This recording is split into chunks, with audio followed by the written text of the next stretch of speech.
అందరికీ నమస్కారం. పరిశ్రమలు, ఉపాధి.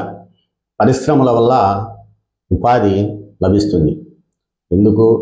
సంవత్సరానికి దరిదాపు వేలల్లో వస్తున్నారు విద్యార్థులు బయటికి. వాళ్ళకు ఉపాధి కల్పించాలంటే పరిశ్రమలు అవసరం. ప్రభుత్వాలు కూడా కృషి చేస్తున్నాయి.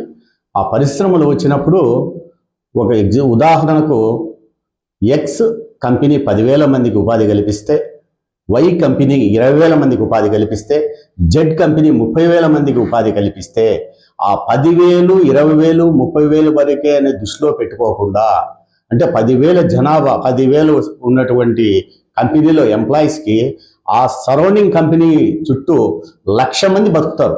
1,00,000 మంది. ఎందుకు? 10,000 మందికి 10,000 ఇల్లులు అవసరమైతే అక్కడ షాపింగ్ కాంప్లెక్స్ కానీ, సూపర్ మార్కెట్ కానీ, విద్య, వైద్యం అన్నీ వాళ్ళకి అవసరం అవుతుంది. అక్కడ అవసరం అవుతుంది కాబట్టి అవి ఇన్ఫ్రాస్ట్రక్చర్ దృష్టిలో పెట్టుకొని, పరిశ్రమలను దృష్టిలో పెట్టుకొని, పరిశ్రమ చుట్టూ విస్తీర్ణం కావాలనుకుంటే 5 నుంచి 10 కిలోమీటర్లు ఒక్కొక్క పరిశ్రమకు మధ్యన గ్యాప్ ఉండాలి. గ్యాప్ ఉండే దానివల్ల అక్కడంతా మొత్తము డెవలప్ అయిపోయి మనుషుల యొక్క మనుగడ ఒకరికొకరు అంటే సైక్లింగ్ సిస్టంలో మూవ్ అవుతుంది. దానివల్ల ఏమవుతుంది? మొత్తము విద్యలో మనకు ప్రత్యక్షంగా కానీ పరోక్షంగా కానీ ప్రభుత్వానికి ట్యాక్సులు వస్తాయి, వైద్యంలో వస్తాయి, కంపెనీ నుంచి వస్తాయి.